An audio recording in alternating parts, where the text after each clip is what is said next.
Salve galãs e galoas! Junto com a lama e a leptospirose, as enchentes no Rio Grande do Sul fizeram emergir das profundezas a figura da subcelebridade de tragédias. Diante da inoperância estatal programada em reuniões regadas a cocaína, prostitutas, torresmo e neoliberalismo, se disseminou a lenda que apenas heróicos e bravos indivíduos estavam salvando os desabrigados das enchentes, enquanto o Estado malvadão e seus servidores não faziam absolutamente nada. Como no meme da bicicleta, o neoliberalismo atrofia o Estado e quando ele falha, a culpa é que ainda não temos Estado mínimo bastante. Assim como na pandemia, o discurso quanto à liberdade individual versus poder coercitivo do Estado é apenas uma desculpa para liberar as pessoas de responsabilidades sociais ou ambientais que não respondem aos seus impulsos mais imediatistas e irracionais. O liberal acredita que somos seres que foram concebidos perfeitamente no antro familiar e religioso e que isso basta para a vida em sociedade, sendo todo o resto pura doutrinação esquerdista. Escola, ciência, ética, direitos humanos, diversidade. Mas no caso das lendas envolvendo donos de atacarejos e de subcelebridades se vendendo como mais eficientes do que o opressivo Estado, não podemos considerar como sendo apenas um delírio nascido das redes sociais de extremistas da direita. As relações entre a sociedade brasileira e o Estado nunca foram essa maravilha toda que certa esquerda oficial insiste em vender por aí. E essa postura chapa branca acaba servindo de palco para libertins, ancapes com ginecomastia e pastores querendo transformar a igreja em agência do INSS de Cristo. Primeiro, devemos partir de uma constatação. Apesar de nossas camisetas de esquerdomacho com estampa Defenda o SUS, o Estado do bem-estar social brasileiro é em larga medida uma promessa constitucional incompleta e a depender do seu CEP, raça e gênero. Ele simplesmente não existe. Escolas públicas, defensorias, hospitais, saneamento são ferramentas públicas que precisam de muita gestão, inteligência, orçamento e tempo para funcionarem de fato. E para cada governo de esquerda empenhado nisso, quantos direitistas como Eduardo Leite e Sebastião Melo, governador de Rio Grande do Sul e o prefeito de Porto Alegre, não chegam com seus choques de gestão que só resultam em colapso social e lucros privados. Outra admissão a ser feita pela esquerda é que para o nosso abstrato cidadão eleito portador de direitos constitucionalmente assegurados, muitas vezes a única presença do Estado é um pescotapa de um PM em uma esquina de favela em BH, os R$50 de presente para um PRF na hora de ser parado numa blitz no interior da Bahia, ou um delegado mijando em frente à sua casa. Da escravização de povos originários e africanos, passando pelo Marquês de Pombal, chegando até a cabanagem, Canudos, Dói-Code, a política de segurança de Tarcínico de Freitas,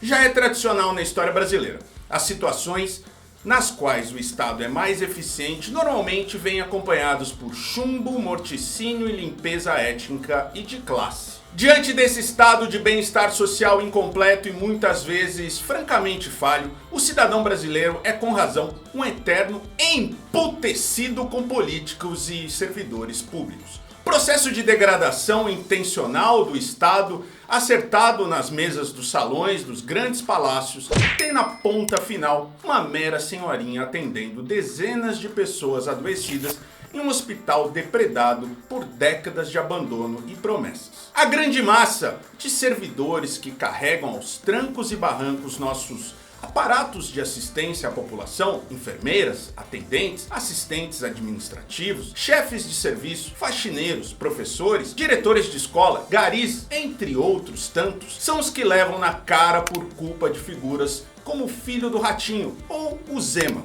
Ao mesmo tempo em que mostra desprezo pelos servidores públicos, existe uma parte da população deslumbrada com o concurso público. Esse oásis existencial que resolveria todos os problemas da humanidade. A psicose concurseira chega ao ponto de algumas pessoas nas redes sociais que se identificam como concurseiros. Quem não tem um amigo assim, né? Como uma espécie de sobrenome. A consequência desse lifestyle baseado em apostilas, aulões e promessas de um futuro salário de R$20 mil ou mais mensais apenas para carimbar é a desilusão e a depressão. E muito esquisito ver que uma prova para cargo público virou uma forma de identidade, assim como ser um furry ou discípulo de Vic Vanilla. E a verdade que ninguém quer admitir é que não temos vagas para todos. E se há 10 anos atrás cada vaga era uma luta entre centenas de Whindersons versus dezenas de Popós, o que se tem hoje agora é milhares de Paulo Cogos disputando uma vaguinha com centenas de Mike Tysons. E quando o concurseiro passa, mas no lugar de consultor legislativo no Senado só consegue ser assistente administrativo na prefeitura de São Miguel da Baixa Grande no Piauí, o que acontece? O resultado é a frustração, o alcoolismo e muita paranoia. Pois o cargo de 5 mil que ele conseguiu não oferece nem sombra do sonho molhado de ser parte da elite do funcionalismo. Enquanto uma professora de ensino fundamental na cidade de Pintopólis recebe por volta de R$2.000, um capa preta qualquer recebem, anotem aí para não perderem a conta, para ficar bem claro, o salário de R$30.471,11. Auxílio moradia de R$4.377,73. Auxílio saúde de uns 3 pau. Auxílio livro anual de R$13.000. Auxílio alimentação de mais de R$800. Fora 60 dias de férias. É isso mesmo que você escutou, 60 dias de férias. Diante disso, chegamos ao impasse que vive o governo Lula. Com a crise perpétua instalada no país desde 2016, do impeachment da Dilma, dos governos Temer e Bolsonaro, Lula tem diante de si não apenas uma casa desarrumada, mas uma casa posta abaixo pelos presidentes anteriores. Se o Lula 1 em 2003 herdou uma economia estabilizada e estagnada e um executivo administrado de maneira minimamente profissional pelos tucanos na era FHC, o que se tem agora é outra situação. Se houve um acordo para não se fazer greves logo no início do primeiro mandato de Lula, apesar de 9 anos sem aumento, o que se tem agora é uma panela de pressão prestes a explodir após Paulo Guedes, recessão e pandemia. Chegamos agora no Lula 3 a uma situação tão atípica que a negociação entre o Ministério da Gestão e a Inovação e as entidades que representam os professores universitários terminou com resultados contraditórios, para dizer o mínimo. Enquanto a Federação de Sindicatos de Professores e Professoras de Instituições Federais de Ensino Superior e Ensino Básico, Técnico e Tecnológico aceitou os termos propostos pelo governo, o Sindicato Nacional dos Docentes das Instituições de Ensino Superior e o Sindicato Nacional dos Servidores Federais da Educação Básica, Profissional e Tecnológica não aceitaram o acordo. Quando do início do movimento grevistas nas universidades, as redes sociais de esquerda racharam. De um lado, certa visão oficial desqualificando professores universitários como uma elite desocupada que se acovardou perante Temer e Bolsonaro e que agora resolveu fazer greve contra Lula em um momento de frágil reconstrução nacional. Do outro lado, muitos lembrando que essa visão é injusta perante um cenário de fascismo no poder, ruas tomadas pela direita e uma pandemia que durou anos. Por isso tudo, vale enquadrarmos essa conjuntura específica em um contexto mais amplo. A história sindical brasileira é marcada por greves épicas. 1917, Contagem em Osasco em 1968, ABC Paulista em 1978, Volta Redonda em 1988 e a Greve Nacional dos Petroleiros de 1995. Cada uma delas, se não acarretaram conquistas salariais imediatas, trouxeram amadurecimento, fortalecimento para os trabalhadores diante dos patrões e do Estado. E não acredite na lenda oficial que os direitos trabalhistas foram uma dádiva nos dada por Vargas. Foi produto de muita, mas muita luta do movimento sindical marxista e anarquista brasileiro. Continuando. Entre 1978 e 1993, o Brasil viveu um ciclo de ampliação do número de greves. A inflação descontrolada, a degradação dos salários, a incompetência de Sarney, o desmonte do Estado feito por Collor, que até hoje tem reflexos na Praça dos Três Poderes, e a frieza técnica com que o governo FHC tratou os servidores públicos foram as causas para esse ciclo grevista. Contudo, a histórica greve dos petroleiros de 1995, que apesar de ter conseguido segurar a sanha tucana para privatizar a Petrobras, foi um ponto de inflexão nas greves do serviço público. O movimento grevista foi tratorado por FHC de uma maneira tão hedionda que muitos historiadores comparam esse momento com a greve dos mineiros de carvão, duramente reprimida pelo governo de Margaret Thatcher no Reino Unido em 1984 e que serviu para devastar o sindicalismo nas ilhas do Ray Charles. Enquanto o neoliberalismo de Collor era bravateiro, com o FHC ele se tornou pragmático, técnico e eficiente. A Dama de Ferro e o Príncipe dos Sociólogos se mostraram almas gêmeas na escrotização do movimento sindical em seus respectivos países. E olha que, em 1996, FHC ainda enfrentou uma greve geral que paralisou 12 milhões de trabalhadores no Brasil todo. A partir de 2003, as greves do setor público retornaram, apesar do pacto inicial de não agressão a Lula no poder. O problema que surgiu aí e se estende até hoje é a contradição patente entre um governo de um sindicalista de um partido de sindicalistas tendo que agir como governo diante das demandas de outros sindicalistas. O conflito entre o petismo oficial contra as greves e uma esquerda independente defendendo as greves não é de hoje. É parte do preço de ter um partido de esquerda que toma poder de um aparato estatal que ainda não serve completamente à classe trabalhadora. O que se viu na retomada de greves em 2003 foi um cenário de oportunidades para melhorias após décadas de corrosão salarial. No lugar da tecnocracia limpinha do PSDB, a equipe governamental de Lula, bem como as presidências e diretorias de empresas estatais, eram compostas por pessoas oriundas em grande parte do movimento sindical. Já no governo Dilma, as coisas mudaram. Um fator ignorado quanto às greves nesse período, em especial na área privada, são os empresários. Se Lula 1 foi bem elogiado como uma continuidade de FHC, assim como a administração da crise de 2008 por Lula 2,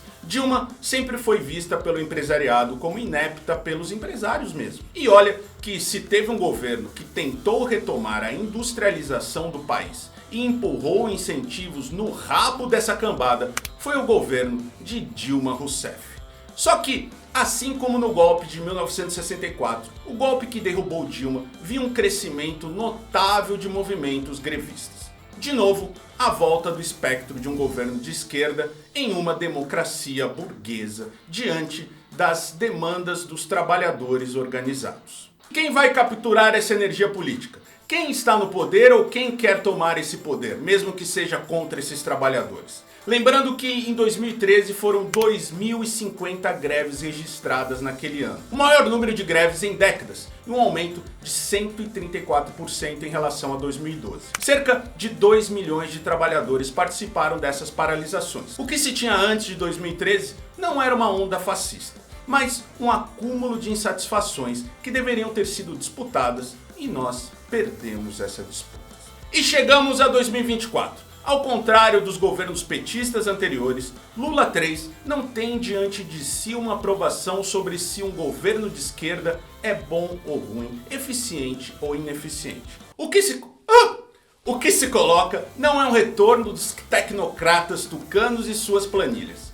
A faca no pescoço que se coloca atualmente é muito, mas muito pior. É a lâmina do teofascismo bolsonarista como uma alternativa ao fracasso do petismo no poder. Ao mesmo tempo, é broxante constatar que diante de um inimigo que mesmo combalido ainda come no café da manhã tucano misturado com leite condensado, o governo parece acovardado. Em outras palavras, a petulância e ousadia dos governos petistas anteriores diante da massa cheirosa tucana desapareceu diante da monstruosidade regressiva que é o bolsonarismo e o centrão em 2024. São trocentos cargos, ministérios e concessões políticas. E não se ganha nada. Absolutamente nada que não esteja na agenda da direita de marginais com cabelo a caju ou da direita olavista igrejeira. Se antes se negociava, se perdia umas e se ganhava outras, agora o governo já chega oferecendo facilidades para a oposição e mesmo assim perde. E nesse cenário de pavimentação de vitória de um Tarcínico ou de alguém até pior,